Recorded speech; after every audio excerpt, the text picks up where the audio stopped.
প্রজাতন্ত্রের সকল ক্ষমতার মালিক জনগণ। কিন্তু পতিত, পরাজিত, বিতাড়িত ফ্যাসিস্ট চক্র জনগণের কাছ থেকে রাষ্ট্রের মালিকানা কেড়ে নিয়েছিল জনগণের সকল গণতান্ত্রিক রাজনৈতিক অধিকার। অবশেষে দীর্ঘ আন্দোলন সংগ্রামের ধারাবাহিকতায় হাজারো প্রাণের বিনিময়ে জনগণের কাছে রাষ্ট্রের মালিকানা ফিরিয়ে দেওয়ার এক মাহেন্দ্রক্ষণ আমাদের সামনে উপস্থিত।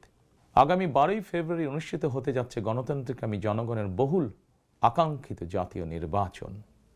প্রিয় দেশবাসী, রাষ্ট্র, রাজনীতি এবং সরকারে জনগণের অধিকার প্রতিষ্ঠার এই শুভ সময় মহান আল্লাহর দরবারে শুকরিয়া আদায় করে আমি আপনাদের সামনে কয়েকটি কথা বলতে চাই।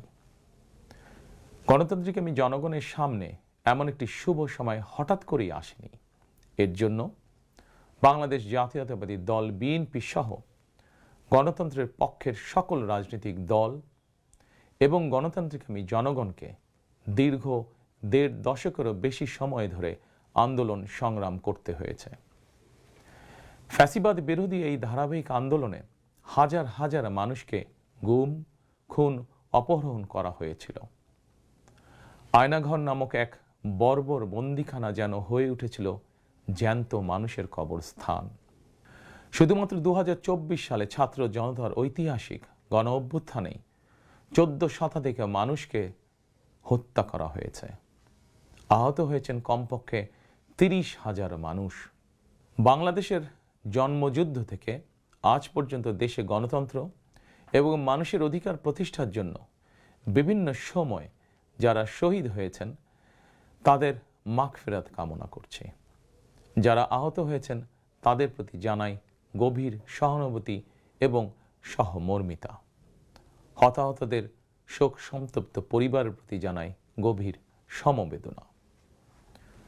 প্রিয় দেশবাসী, 1971 সালের স্বাধীনতা অর্জনের যুদ্ধ, 1975 সালের 7ই নভেম্বরের আধিপত্যবাদ ও তাবেদার অপশক্তি বিরোধী বাংলাদেশ, 90-এর স্বৈরাচার বিরোধী আন্দোলন, শাপলা চত্বরের গণহত্যা কিংবা সর্বশেষ 2024 সালের স্বাধীনতা রক্ষার যুদ্ধ, ইতিহাসের এমন প্রতিটি বাঁকে হাজারো লক্ষ মানুষ অকাতরে জীবন দিয়েছেন। একটি প্রাণের সমাপ্তির মধ্যে দিয়ে একটি পরিবারের স্বপ্ন ও সম্ভাবনা, আশা, আকাঙ্ক্ষারও মৃত্যু ঘটে। এই মানুষগুলো কেন এমন অকাতরে জীবন দিয়েছিলেন? কি ছিল তাদের চাওয়া? কোনো কিছু দিয়েই মৃত্যুর প্রতিদান হয় না। তাহলে কি এত প্রাণের বিসর্জন বৃথা হয়ে যাবে? না, অবশ্যই বৃথা যেতে দিতে পারি না। আমরা যারা এখনো আল্লাহর রহমতে বেঁচে আছি, আমাদের উচিত সকল শহীদদের আকাঙ্ক্ষিত বাংলাদেশ প্রতিষ্ঠা করা।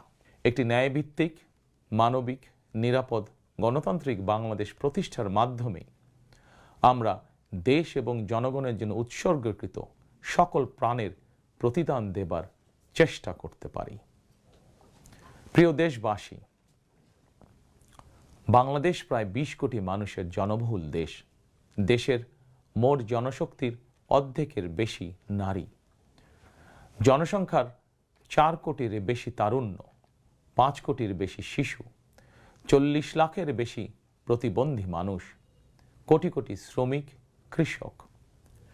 এই সকল শ্রেণী পেশার মানুষের আকাঙ্ক্ষা বাস্তবায়ন করতে ব্যর্থ হলে শেষ পর্যন্ত খোদ রাষ্ট্রযন্ত্রই দুর্বল হয়ে পড়বে। নাগরিকদের দুর্বল রেখে রাষ্ট্র কখনোই শক্তিশালী হয়ে উঠতে পারে না। জনগণের রাজনৈতিক এবং অর্থনৈতিক ক্ষমতা নিশ্চিত করা না গেলে দেশে ডেমোক্রেসি, ডেভেলপমেন্ট কিংবা ডিসেন্ট্রালাইজেশন কোনো কিছুরই টেকসই হবে না। আমি মনে করি জনগণের রাজনৈতিক ক্ষমতায়নের পূর্ব শর্ত নাগরিকদের সরাসরি ভোটের অধিকার প্রয়োগের মাধ্যমে স্থানীয় পরিষদের মেম্বার থেকে শুরু করে জাতীয় সংসদ সদস্য পর্যন্ত প্রতিনিধি নির্বাচনের ক্ষমতা অর্জন। প্রতিটি নাগরিকের হারানো রাজনৈতিক ক্ষমতা পুনরুদ্ধারের জন্য আগামী 12ই ফেব্রুয়ারি নির্বাচন একটি বড় সুযোগ। প্রিয় দেশবাসী, এই উপলব্ধি এবং বাস্তবতাকে সামনে রেখে দেশের নাগরিকদের রাজনৈতিক এবং অর্থনৈতিক ক্ষমতা নিশ্চিত করার লক্ষ্যে ইতিমধ্যেই বিএনপির নির্বাচনী ইশতেহার ঘোষণা করা হয়েছে।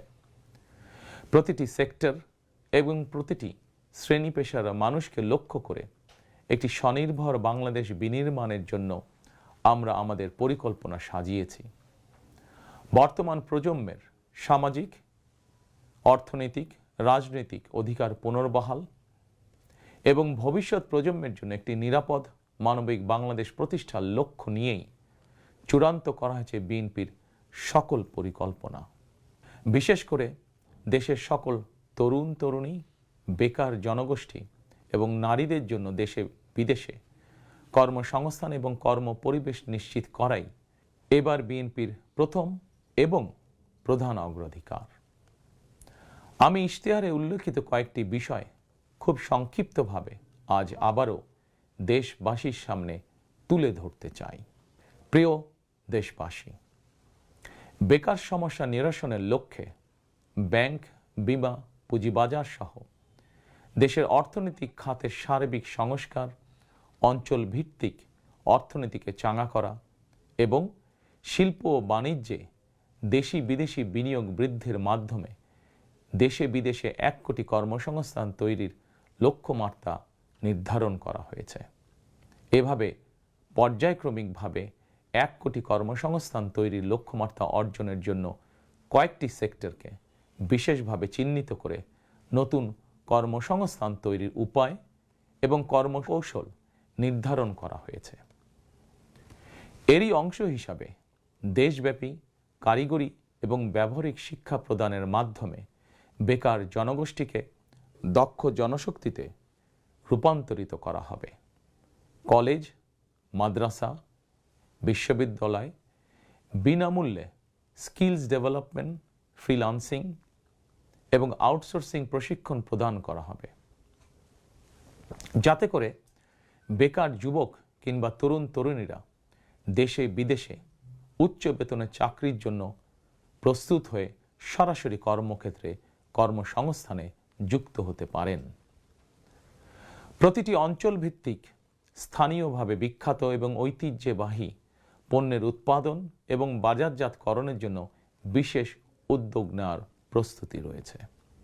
স্থানীয় কুটির শিল্প ও এসএমই খাত বিকশিত করার জন্য সহজ এবং স্বল্প সুদে ঋণ সুবিধা দেওয়ার পরিকল্পনা আমাদের রয়েছে। বৈশ্বিক ই-কমার্স প্ল্যাটফর্মের পণ্য রফতানির লক্ষ্যে বেসরকারি শিল্প সম্প্রসারণ ও কর্মসংস্থান সৃষ্টির সহায়ক উদ্যোগ নেওয়ার পরিকল্পনা নেওয়া হয়েছে। সাইবার নিরাপত্তা, outsourcing, data processing, artificial intelligence, semiconductor সহ আইটি সেক্টরে নতুন শিল্প গড়ে তোলার পরিকল্পনা নেওয়া হয়েছে। এইসব সেক্টরে প্রতি বছর সরাসরি 2 লক্ষ এবং ফ্রিল্যান্সিং, ক্রিয়েটিভ ইন্ডাস্ট্রি ও কন্টেন্ট ক্রিয়েশনের মাধ্যমে পরোক্ষভাবে আরও 8 লক্ষ কর্মসংস্থান তৈরির লক্ষ্যমাত্রা নির্ধারণ করা হয়েছে। প্রিয় দেশবাসী, বিভিন্ন পরিসংখ্যান অনুযায়ী বর্তমানে দেশে বেকারের সংখ্যা 27 লাখের বেশি। এর মধ্যে প্রায় 9 লক্ষ রয়েছেন স্নাতক ডিগ্রিধারী উচ্চশিক্ষিত বেকার। এদের মধ্যে প্রায় 22% তরুণ তরুণী কোনো প্রকার শিক্ষা, চাকরি ও প্রশিক্ষণে সম্পৃক্ত নয়। এই বিপুল সংখ্যক বেকারের অধিকাংশই 15 থেকে 29 বছর বয়সী। 12 ফেব্রুয়ারি নির্বাচনে জনগণের রায় বিএনপি সরকার গঠন করতে সক্ষম হলে বিএনপি শিক্ষিত তরুণ তরুণীদের জন্য 6 মাস থেকে সর্বোচ্চ 1 বছর কিংবা কর্মসংস্থান না হওয়া পর্যন্ত বিশেষ আর্থিক ভাতা প্রদান করার সিদ্ধান্ত নিয়েছে। আমরা মনে করি এই বেকার ভাতা হয়তো একজন শিক্ষিত বেকারকে সে উদ্যোগে কর্মসংস্থান সৃষ্টির ক্ষেত্রে সক্ষমতা অর্জনেও সহায়ক ভূমিকা রাখবে। প্রিয় দেশবাসী, দেশের অর্ধেক জনশক্তির বেশি নারী শক্তিকে রাষ্ট্র, রাজনীতি, অর্থনীতির মূলধারার বাইরে রেখে দেশের অগ্রগতি সম্ভব নয়। দেশে প্রায় 4 কোটি পরিবার রয়েছে।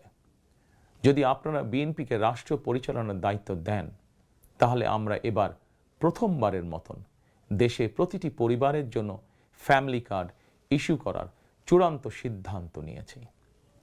পরিবারগুলোর নারী প্রধানের নামে ফ্যামিলি কার্ড ইস্যু করা হবে।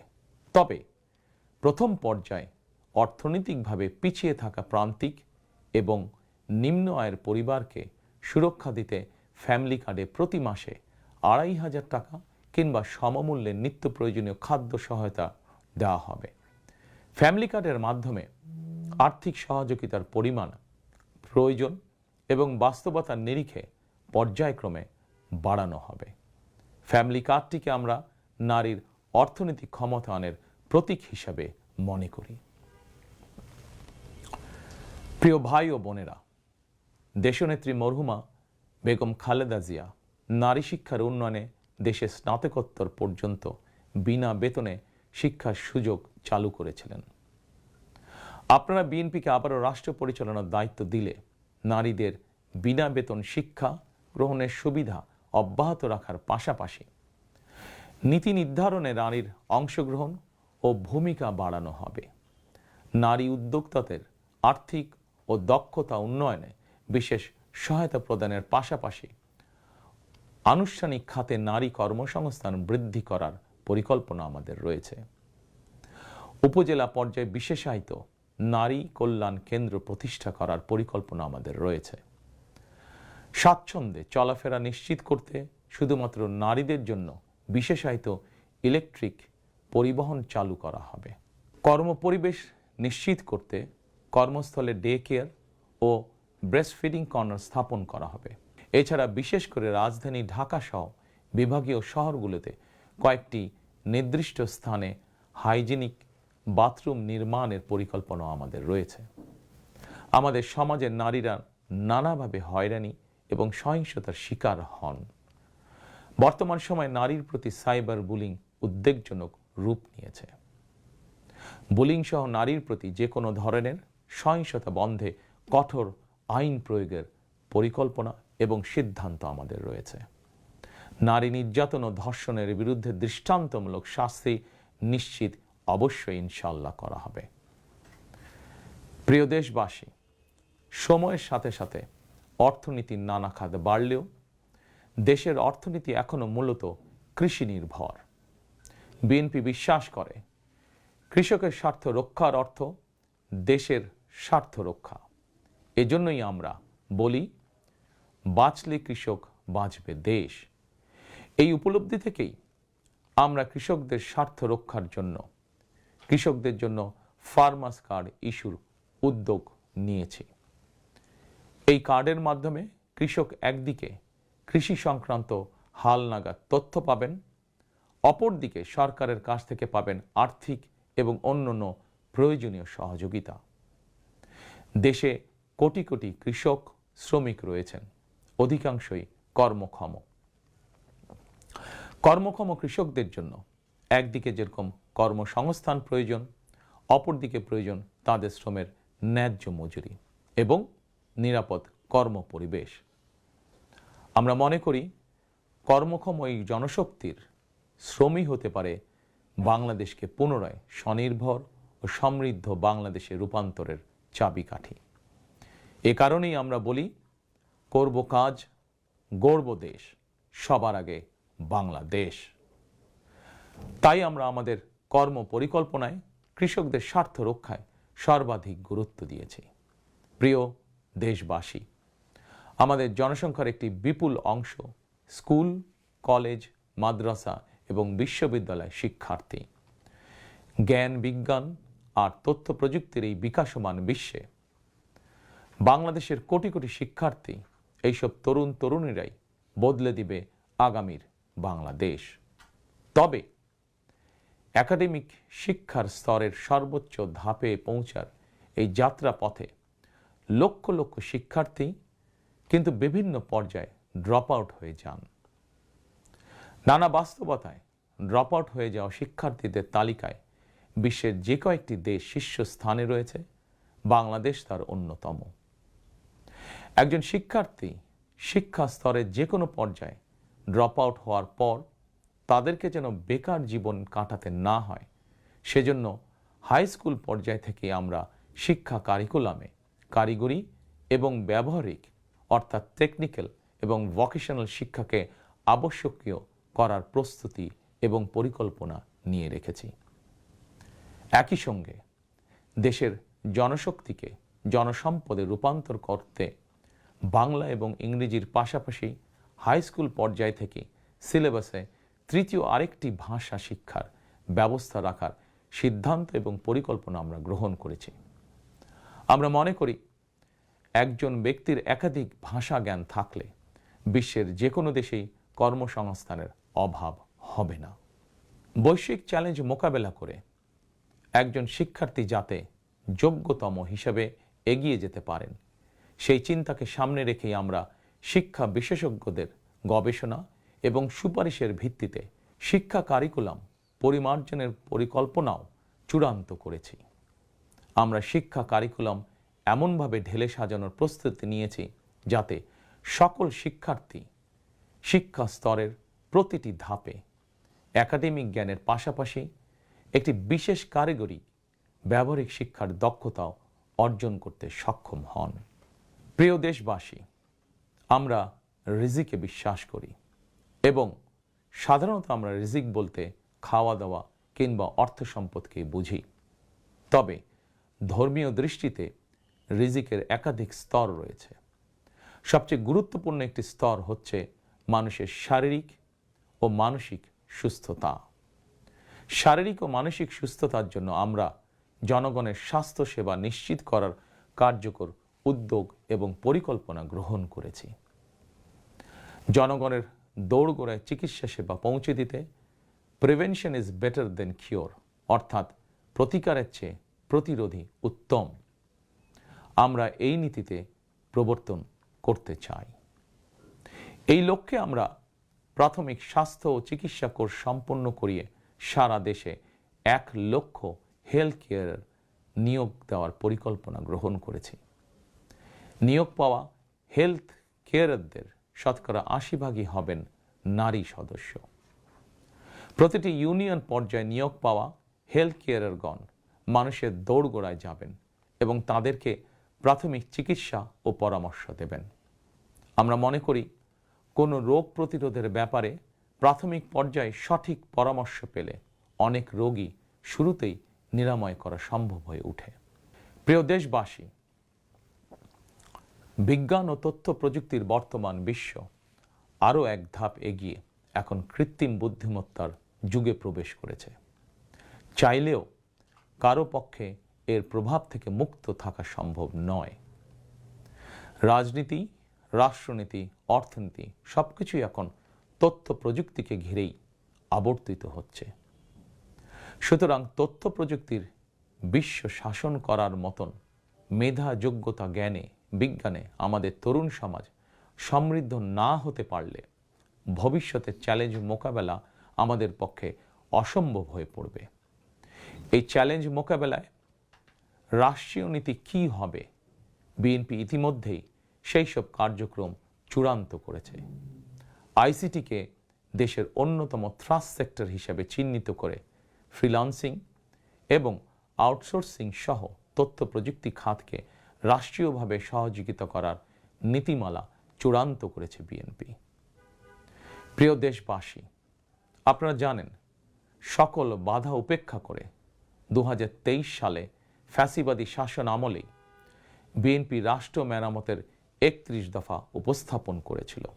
এরপর প্রতিটি দফা কিভাবে বাস্তবায়ন করা হবে সেই বিষয়ে দেশে প্রবাসে বসবাসরত সংশ্লিষ্ট ক্ষেত্রে বিশেষজ্ঞদের সঙ্গে মাসের পর মাস আলোচনা করে কর্ম পরিকল্পনা বাস্তবায়নে প্রক্রিয়া এবং পদ্ধতিও চূড়ান্ত করা হয়েছে।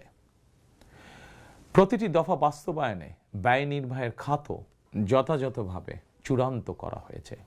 কারণ আমরা মনে করি দেশ এবং জনগণের স্বার্থে কোনো শুভ উদ্যোগ নিলে সমস্যা হওয়ার কোনো কারণ নেই। বেগম খালেদা জিয়া রাষ্ট্রের টাকা দিয়েই বিনামূল্যে নারী শিক্ষার সুযোগ করে দিয়েছিলেন। প্রিয় দেশবাসী, আপনারা জানেন ফ্যাসিবাদের শাসন আমলে প্রতি বছর দেশ থেকে $16 বিলিয়ন পাচার করে দেওয়া হতো। এভাবে দুর্নীতি এবং টাকা পাচার আর অপচয় রোধ করা গেলে ফ্যামিলি কার্ড, ফার্মার্স কার্ড কিংবা বেকার ভাতা প্রদানের মতন ইতিবাচক উদ্যোগগুলো বাস্তবায়নের জন্য অর্থের সংকুলন অসম্ভব নয়, শুধু রাজনৈতিক সদিচ্ছার প্রয়োজন। জনস্বার্থে প্রতিশ্রুতি পূরণের রাজনৈতিক সদিচ্ছা বিএনপির রয়েছে। প্রিয় দেশবাসী, আমাদের সকল ওয়াদা বাস্তবায়নের জন্য আপনাদের দোয়া, সমর্থন, সহযোগিতা এবং ভোট চাই। প্রিয় দেশবাসী, জনগণ রাষ্ট্রের মালিক। জনগণ রাষ্ট্রের মালিক হলে রাষ্ট্রের সুযোগ সুবিধাও ভোগ করা জনগণের অধিকার। কিন্তু ফ্যাসিবাদ আমলে সকল সুযোগ সুবিধা সম্পদ জনগণের পরিবর্তে মাফিয়া সিন্ডিকেটের হাতে কুক্ষিগত ছিল। সুতরাং এবারের নির্বাচনের মাধ্যমে বিএনপি শুধু রাষ্ট্রের মালিকানাই নয়, জনগণ যাতে ন্যায্যভাবে রাষ্ট্রীয় সুযোগ ও সুবিধাও ভোগ করতে পারেন, বিএনপি সেটিকেও ইনশাল্লাহ নিশ্চিত করতে চায়। প্রিয় দেশবাসী, সমাজের প্রতিটি শ্রেণী পেশার মানুষের প্রতি লক্ষ্য রেখেই আমরা আমাদের আগামীর বাংলাদেশ গড়ার পরিকল্পনা সাজিয়েছি। আমাদের এই পরিকল্পনা থেকে সমাজের কোনো অংশই বাদ যায়নি। দেশে প্রতিবন্ধী প্রায় 40 লক্ষ মানুষের কল্যাণ নিয়েও আমাদের পরিকল্পনা রয়েছে। আমরা মনে করি প্রতিবন্ধী মানুষদের প্রতি শুধু পরিবার নয়, রাষ্ট্রেরও বিশেষ দায়িত্ব রয়েছে। আমরা সেই দায়িত্ব যথাযথভাবে পালন করতে চাই। বাংলাদেশে প্রায় 2 লক্ষ মসজিদ রয়েছে। এই মসজিদের কয়েক লক্ষ খতিব, ইমাম, মুয়াজ্জিম সাহেব রয়েছেন। জন্ম থেকে মৃত্যু পর্যন্ত এই মানুষগুলোর সঙ্গে আমাদের রয়েছে ধর্মীয়, সামাজিক, আত্মিক এবং আধ্যাত্মিক সম্পর্ক। এদের অনেকেই আর্থিকভাবে পিছিয়ে রয়েছেন। জনগণের রায় বিএনপি রাষ্ট্র পরিচালনার সুযোগ পেলে দেশের ইমাম, খতিব, মুয়াজ্জিম এবং একইভাবে অন্য সকল ধর্মের ধর্মীয় গুরুদের জন্য রাষ্ট্রীয়ভাবে আর্থিক সহযোগিতা ইনশাল্লাহ আমরা নিশ্চিত করতে চাই। প্রিয় দেশবাসী, পতিত, পরাজিত ও বিতাড়িত ফ্যাসিবাদ অপশক্তি দেশের সকল সাংবিধানিক এবং বিধিবদ্ধ প্রতিষ্ঠানগুলোকে অকার্যকর করে দিয়েছিল। প্রশাসনকে চূড়ান্ত রকমের দলীয়করণ করে ফেলেছিল। প্রশাসন পরিচালনায় বিএনপির নীতি হবে প্রতিটি সাংবিধানিক প্রতিষ্ঠান চলবে সাংবিধানিক নিয়মে। শাসন প্রশাসনকে দলীয়করণ নয়, প্রশাসনে নিয়োগ কিংবা পদোন্নতি হবে মেধা এবং যোগ্যতার ভিত্তিতে। জনপ্রশাসন সঠিক ভিত্তির উপর প্রতিষ্ঠিত হতে না পারলে আমাদের কোনো উদ্যোগেরই সুফল মিলবে না। আমরা ইতিমধ্যেই জনগণের সামনে উপস্থাপিত আমাদের দলীয় ইশতেহারে বলেছি, জনগণের রায় বিএনপি রাষ্ট্র পরিচালনার দায়িত্ব পেলে সরকারি কর্মকর্তা এবং কর্মচারীদের জন্য যথাসময়ে জাতীয় পে স্কেল ঘোষণা এবং বাস্তবায়ন করা হবে। প্রিয় দেশবাসী, বিশ্বের বিভিন্ন দেশে প্রায় 1.5 কোটি প্রবাসী বাংলাদেশির বসবাস। প্রবাসীরা অনেকেই বাংলাদেশে তাদের প্রিয় পরিবার পরিজন ছেড়ে বিশ্বের বিভিন্ন দেশে বসবাস করেন। বৈদেশিক আয়ের ক্ষেত্রে বাংলাদেশে গার্মেন্টস সেক্টরের পরই প্রবাসী বাংলাদেশিদের অবদান। কিন্তু দেশে প্রবাসীদের সুযোগ সুবিধা, সম্মান এবং মূল্যায়নের ক্ষেত্রে তাদের অভিযোগ দীর্ঘদিনের। দেশে বিদেশে প্রবাসীদের সম্মান, সুযোগ সুবিধা, সুরক্ষা, অধিকার নিশ্চিত করার লক্ষ্যে এবার আমরা প্রবাসী কার্ড প্রবর্তনের পরিকল্পনা গ্রহণ করেছি। এই কার্ডের মাধ্যমে দেশে প্রবাসীদের অর্থনৈতিক বিনিয়োগ সুরক্ষা এবং বিমানবন্দরে তাদের হয়রানি বন্ধ সহ কয়েকটি সুবিধা বিদ্যমান থাকবে ইনশাআল্লাহ। দক্ষ বাংলাদেশি শ্রমিক বিশ্বের কোনো দেশে কাজের নিশ্চয়তা বা অফার পেলে বিদেশে কর্মস্থলে যোগদানের জন্য তাদেরকে যাতে দেশে তাদের জায়গা জমি বিক্রি করতে না হয়, এজন্য রাষ্ট্রীয়ভাবে তাদেরকে সহজ শর্তে ঋণ সুবিধা দেওয়ার পরিকল্পনা আমাদের রয়েছে। প্রিয় দেশবাসী, বাংলাদেশের 90% বেশি মানুষ মুসলমান। মহান আল্লাহর দরবারে আমাদের সকলের একটাই প্রার্থনা, রব্বানা আতিনা ফিদ দুনিয়া হাসানাতান ওয়া ফিল আখিরাতি হাসানাতান ওয়া কিনা আযাবান নার। হে আল্লাহ, আমাদেরকে দুনিয়াতে কল্যাণ দাও, আখিরাতে কল্যাণ দাও, দোজখের আগুন থেকে বাঁচাও। শহীদ প্রেসিডেন্ট জিয়াউর রহমান সংবিধানে সর্বশক্তিমান আল্লাহর উপরে পূর্ণ আস্থা ও বিশ্বাস, এই কথাটি সন্নিবেশিত করেছিলেন। কিন্তু তাবেদার সরকার সংবিধান থেকে এই কথাটি বাদ দিয়েছিল।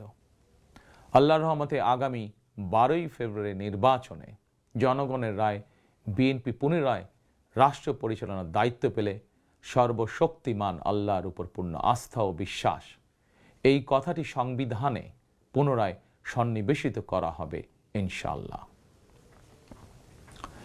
প্রিয় দেশবাসী, আমাদের এই ধর্মীয় বিশ্বাস এবং মূল্যবোধের বিরুদ্ধে বিভিন্ন সময় সামাজিক রাজনৈতিক আগ্রাসন চালানোর অপচেষ্টা হয়েছিল। অপরদিকে দেশ বরেণ্য অনেক আলেম ওলেমা সোচ্চার কণ্ঠে বলেছেন, কেউ কেউ স্রেফ দলীয় স্বার্থ হাসিলের জন্য ধর্মের অপব্যাখ্যা করে বিশ্বাসী মুসলমানদেরকে বিভ্রান্ত করারও অপচেষ্টা চালাচ্ছে। সুতরাং সকল বিশ্বাসীদের প্রতি আহ্বান, কেউ যেন বিশ্বাসী মুসলমানদেরকে বিভ্রান্ত করতে না পারে, সে ব্যাপারে আমাদের সকলকে সতর্ক থাকতে হবে। বিএনপি এমন একটি নিরাপদ বাংলাদেশ গড়তে চায় যেখানে মুসলমান, হিন্দু, বৌদ্ধ, খ্রিস্টান, বিশ্বাসী, অবিশ্বাসী কিংবা সংশয়বাদী, পাহাড়ে কিংবা সমতলে বসবাসকারী প্রতিটি নাগরিক নিরাপদ থাকবে। 1971 সালের স্বাধীনতা যুদ্ধ সময় কে কোন ধর্মের এটি কোনো জিজ্ঞাসা ছিল না।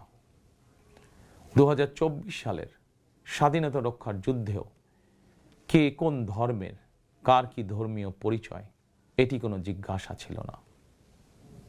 আমরা মনে করি ধর্ম যার যার, রাষ্ট্র সবার। প্রতিটি ধর্মের মানুষ নিজ নিজ ধর্মীয় বিশ্বাস এবং রীতি অনুযায়ী যার যার ধর্ম পালন করবেন। এটি একটি আধুনিক সভ্য সমাজের রীতি। সকল নাগরিকের শান্তি এবং নিরাপত্তা নিশ্চিত করা রাষ্ট্রের দায়িত্ব। ধর্ম যার যার, নিরাপত্তা পাবার অধিকার সবার। প্রিয় দেশবাসী, দেশের গত 55 বছরের ইতিহাসে এটি বারবার প্রমাণিত হয়েছে, দেশের গণতান্ত্রিকামী জনগণ তাদের স্বাধীনতা হরণকারী স্বৈরাচার, ধর্মীয় চরমপন্থা কিংবা উগ্রবাদ কোনোটিকেই পছন্দ করে না। নিজ নিজ ধর্মীয় বিশ্বাস এবং সংস্কৃতি বজায় রেখেই যাতে আমরা সকলে মিলেমিশে একটি নিরাপদ বাংলাদেশ গড়তে পারি, এ লক্ষ্যেই স্বাধীনতার ঘোষকের যুগান্তকারী রাজনৈতিক দর্শন ছিল বাংলাদেশী জাতীয়তাবাদ। দল, মত, ধর্ম, বর্ণ নির্বিশেষে এই বাংলাদেশ আমাদের সবার, আমরা সবাই বাংলাদেশী। প্রিয় দেশবাসী, দেশের জনগণের সমর্থনে বিএনপি অতীতে বহুবার রাষ্ট্র পরিচালনার সুযোগ পেয়েছে। স্বাধীনতার ঘোষক জিয়াউর রহমান রাষ্ট্র পরিচালনার দায়িত্ব পেয়ে দেশকে স্বনির্ভর বাংলাদেশ হিসাবে গড়ে তুলেছিলেন। বাংলাদেশের স্বার্থের পক্ষে থাকার কারণেই তাকে শাহাদাত বরণ করতে হয়েছে।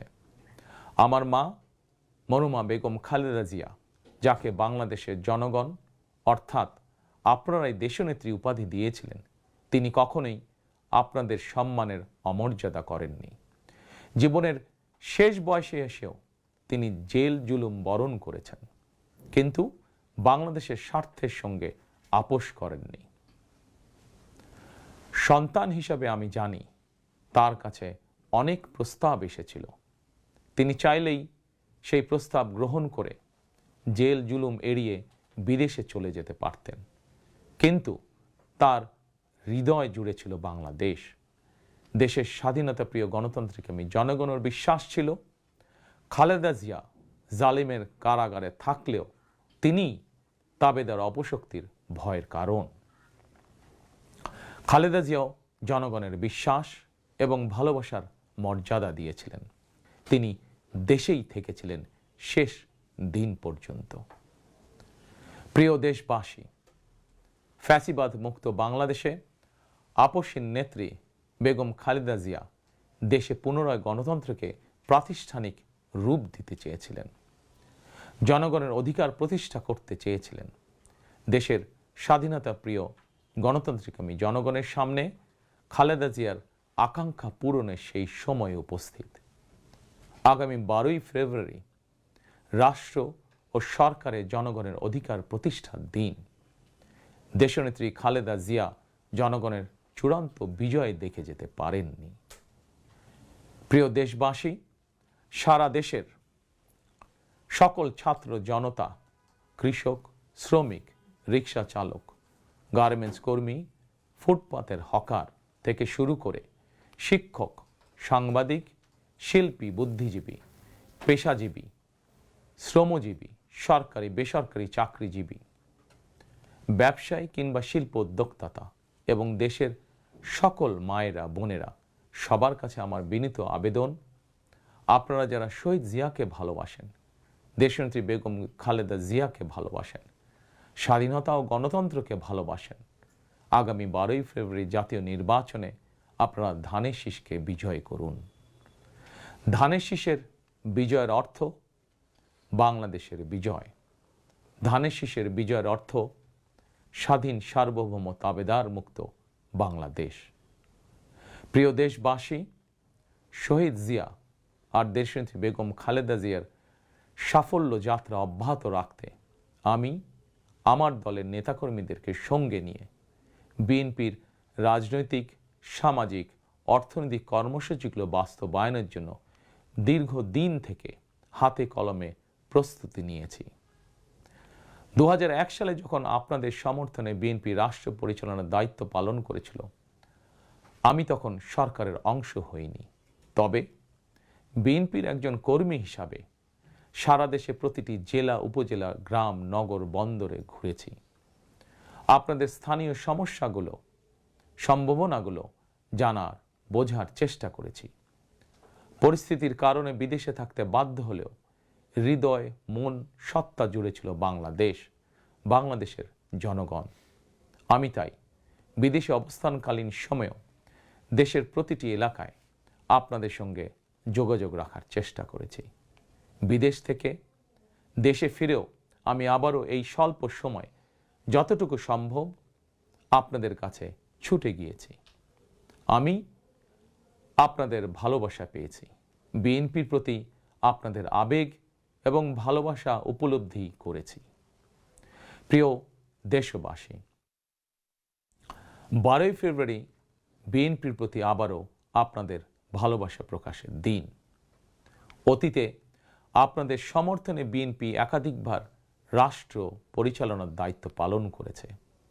দেশ পরিচালনা করতে গিয়ে সেই সময় কোনো কোনো ক্ষেত্রে হয়তো আমাদের অনিচ্ছাকৃত কিছু ভুল ত্রুটি হয়েছে। সেজন্য আমি দেশবাসীর কাছে আন্তরিকভাবে দুঃখ প্রকাশ করছি। অতীতের ভুল থেকে শিক্ষা নিয়ে অর্জনগুলোকে অবলম্বন করে বর্তমান এবং ভবিষ্যৎ প্রজন্মের জন্য একটি নিরাপদ বাংলাদেশ গঠনের জন্য আগামী 12ই ফেব্রুয়ারি জাতীয় নির্বাচনে আবারও আমি আপনাদের সমর্থন চাই। আমি দেশ এবং জনগণের জন্য, আপনার এবং আপনার পরিবারের সদস্যদের জন্য যেসব পরিকল্পনা গ্রহণ করেছি, প্রতিটি পরিকল্পনা বাস্তবায়নের জন্য ধানের শীষে আপনাদের সমর্থন এবং আপনাদের ভোট চাই। প্রিয় দেশবাসী, প্রতিটি পরিকল্পনা বাস্তবায়নের জন্য কঠোরভাবে দুর্নীতি নিয়ন্ত্রণ, আইনের শাসন প্রতিষ্ঠা এবং জনগণের কাছে রাষ্ট্র এবং সরকারকে দায়বদ্ধ রাখার কোনোই বিকল্প নেই। রাষ্ট্র পরিচালনায় আপনাদের সমর্থন পেলে দেশের আগামী দিনের সরকার হবে জনগণের কাছে দায়বদ্ধ। দেশে দুর্নীতি নিয়ন্ত্রণে যতটা কঠোর হওয়া যায় বিএনপি সরকার ইনশাল্লাহ ততটাই কঠোর হবে।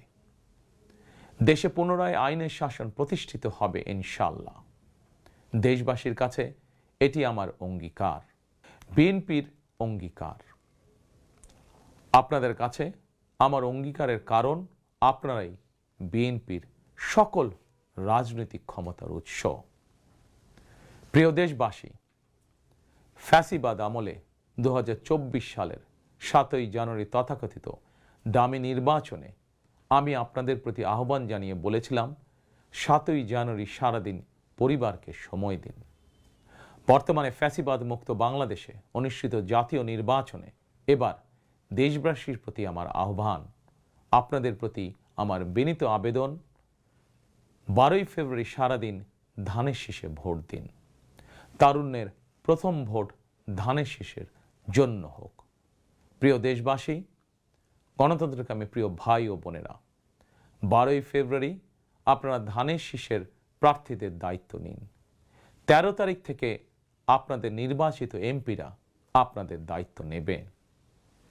নির্বাচিত প্রতিনিধিরা আপনাদের দায়িত্ব ঠিক মতন পালন করছে কিনা সেটি নিশ্চিত করার দায়িত্ব আমি নেব ইনশাআল্লাহ।